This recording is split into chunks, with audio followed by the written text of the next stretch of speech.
मंजरी bathroom में कपड़े धो रही थी।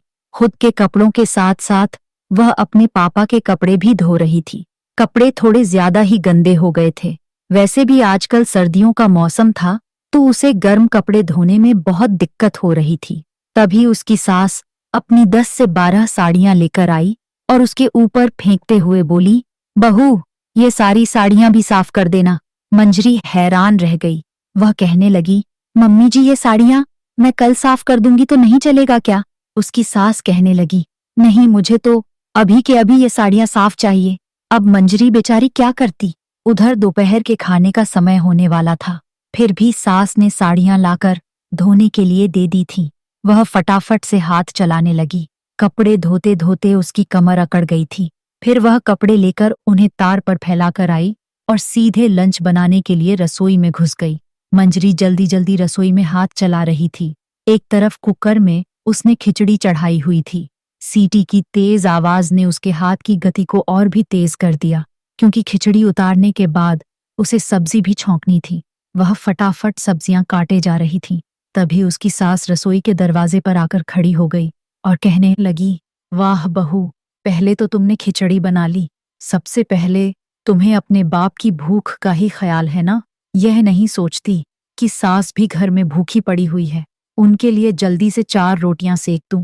सास के ताने सुनकर मंजरी हड़बड़ा गई और कहने लगी, वो मम्मी जी, खिचड़ी तो मैंने सुबह ही कुकर में डाल दिया था, बस गैस ऑन करना था। अभी देखिए, मैं सब्जी काट रही हूँ। सब्जी बनाने रखकर मैं फटाफट साथ ही साथ रोटियां भी सेक दूंगी। उसकी सास मुंह बनाते हुए बोली, ला, तब तक कुछ फल ही काट कर दे दे मुझे। मैंने नहीं सोचा था कि अपने बाप की देखभाल करने के लिए तू मेरे खाने पीने में समझौता करेगी। आजकल तो तुझे अपने बाप के अलावा कुछ दिखाई नहीं देता है। सास के ताने को सुनकर मंजरी की आंखें गीली हो गईं, लेकिन अभी उसके पास रोने की भी फुर्सत नहीं थी। इसलिए झटपट वह दौड़कर फ्रिज के पास गई। फ्रिज से उसने जल्दी से सेब काटकर एक प्लेट में डालकर अपनी सास की ओर बढ़ा दिए। तो उसकी सास कहने लगी, बिल्कुल गवार ही है ना तू? तुझे पता है मैं सब कुछ छिलकों के साथ नहीं खा सकती। मेरे दांतों में उसके छिलके फंसते हैं। तूने छिलके ही नहीं उतारे। अब मंजरी ने जल्दी जल्दी कटे हुए सेबों में से एक एक का छिलका उतारना शुरू किया।